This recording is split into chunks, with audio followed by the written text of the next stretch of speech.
Hello everyone, I hope you all are doing well. अभी हमारे channel पे चल रहा है plan kingdom and plan kingdom का ये आखिरी वीडियो है जिसके अंदर हम एंजियोस्पर्म्स पढ़ने वाले हैं। इससे पहले पहले हमने एल्गी, ब्रायो, टेरिडो, जिम्नो सब पढ़ लिया है। Now we have the last topic and that is angiosperm. Technically देखा जाए तो एंजियोस्पर्म के बारे में कुछ दे ही नहीं रखा है इस चैप्टर में, क्योंकि आप क्लास 12th के अंदर there is a chapter sexual reproduction in planning plant, जो कि फर्स्ट चैप्टर है। उसमें आप एंजियोस्पर्म के बारे में सब कुछ पढ़ते हो। तो यहाँ पे एज सच कुछ ज्यादा दिया हुआ नहीं है। मैं आपको हल्का सा इंट्रो दूंगी, that is more than enough. उसके बाद में हम जब वो चैप्टर पढ़ेंगे तो उसमें हम सारी डिटेलिंग्स कवर कर लेंगे। चलिए लेट्स स्टार्ट। सबसे पहले कुछ कॉमन टर्मिनोलॉजी है जो हम बार बार इस्तेमाल कर रहे हैं कि क्या एंजियोस्पर्म एम्ब्रियो बनाते हैं। इससे पहले वालों ने ही एम्ब्रियो बना दिया था, ये तो ऑफ कोर्स बनाएगा, सो दे आर एम्ब्रियोफाइट। इनके अंदर vascular system that is a xylem and phloem present है, और इनके पास में ट्रू वेसल्स भी होती है। ट्रू जाइलम वेसल्स भी है। They are tracheophytes. क्या ये सीड बनाते हैं? ऑफ कोर्स ये सीड बनाते हैं। The seeds are not naked like gymnosperm, the seed are packed into fruit, क्योंकि इनके पास ओवरी होती है।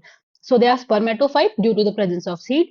एंड इनके सेक्स ऑर्गन्स आपको क्लियरली दिख सकते हैं, दैट इज आप स्टेमन को, आप पिस्टिल को देख पाते हो, सो दे आर फेनेरोगेम्स।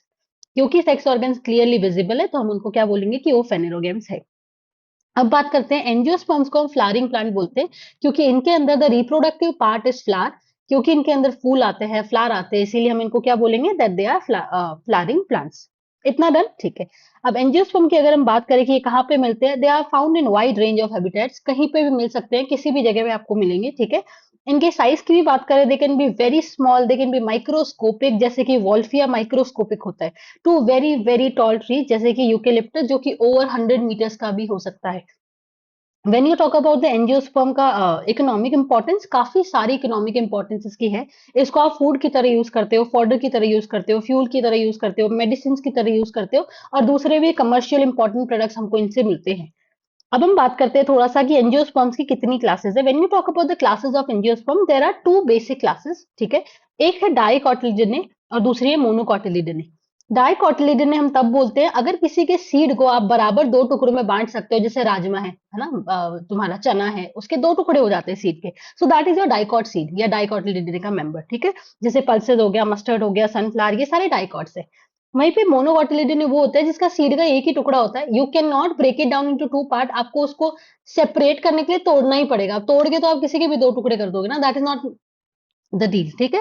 तो अगर किसी का कोटिलिडन एक ही होता है तो that is monocot. Example cereals and your grasses, ठीक है। ये वाला पार्ट हो गया।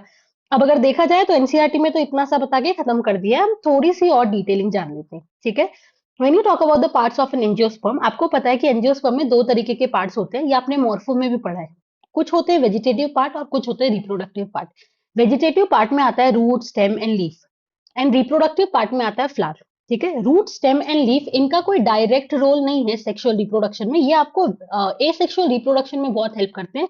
जैसे लीफ के ऊपर बडिंग होती है, ठीक है, स्टेम कटिंग आप करवा सकते हो, ठीक है, रूट से भी आप करवा सकते हो। तो ये वो प्लांट है, मतलब ये वो स्ट्रक्चर है जिनसे आप एसेक्सुअल रिप्रोडक्शन करवाते हो, जिनका सेक्सुअल रिप्रोडक्शन में एज सच कोई डायरेक्ट रोल नहीं है। वहीं पे रिप्रोडक्टिव पार्ट वो है बेटा जिनका सेक्सुअल रिप्रोडक्शन में डायरेक्ट रोल होता है, and flower is your reproductive part. When you talk about a complete flower, मतलब एक कंप्लीट फ्लावर है, उसमें आपको चार रिंग्स मिलेंगे, चार वर्ल्स मिलेंगे, जो आप मॉर्फो में भी पढ़ोगे, calyx, Corolla, androecium and gynoecium, ठीक है। और ये कैलिक्स, कोरोला, एंड्रोशियम, गाइनोशियम में से कैलिक्स एंड कोरोला जो होते हैं, ये एक्सेसरी वर्ल्स या एक्सेसरी रिंग्स होते हैं, because they are not going to help you directly in sexual reproduction. वहीं पे एंड्रोशियम एंड गाइनोशियम के अंदर तो आपको मेल और फीमेल रिप्रोडक्टिव ऑर्गन्स मिलेंगे, सो दे आर एसेंशियल या रिप्रोडक्टिव वर्ल्स। जैसे एंड्रोशियम का जो मेंबर होता है उसको आप स्टेमन बुलाते हो, और जो गाइनोशियम का मेंबर होता है उसको आप पिस्टिल या कार्पेल बुलाते हो। एंथर एंड फिलामेंट, ये एंथर और ये फिलामेंट ऐसे दिखते हैं। तो ये पूरा स्टेमन है, ये स्टिग्मा है, ये स्टाइल है, ये ओवरी है, ये पूरा पिस्टिल होता है, ठीक है। ये दोनों मतलब स्टेमन और आपका पिस्टिल या कार्पल ही मेल और फीमेल रिप्रोडक्टिव ऑर्गन्स है, और यही आपको हेल्प करेंगे मेल फीमेल गेमीट बनाने में, और उसके बाद में फर्दर आपका जो भी fertilisation, zygote formation, embryo formation होता है वो आगे प्रोसीड करेगा। ये वाला पार्ट मैंने आपको इतना इंट्रो इसलिए दिया क्योंकि यहाँ तक आप 10th क्लास में पढ़ लेते, सो ये मैंने आपको वहां तक पढ़ा दिया है। इसके बाद में जो भी डिटेलिंग हमको पढ़नी होती है, जैसे लाइफ साइकिल ऑफ एंजियोस्पर्म, वो सब हम लोग ना क्लास 12th के चैप्टर नंबर 1 में पढ़ते हैं। तो एनसीईआरटी ने इतना सा दे रखा है, आप भी यहाँ पे इतना सा ही पढ़िएगा, that is not at all required, क्योंकि आपको ऑलरेडी 12th में पढ़ना ही है, ठीक है। तो जितना रिक्वायर्ड था मैंने आपको पढ़ा दिया। बाकी हम चैप्टर फर्स्ट वर्ड जो है आपका क्लास 12th का, उसके अंदर पढ़ेंगे। तो फाइनली अब हमारा प्लांट किंगडम चैप्टर कंप्लीट हो गया है। इसके बाद में मैं शायद 12th का कोई एक चैप्टर पढ़ाऊंगी। So that's it. Thank you. Have a good day.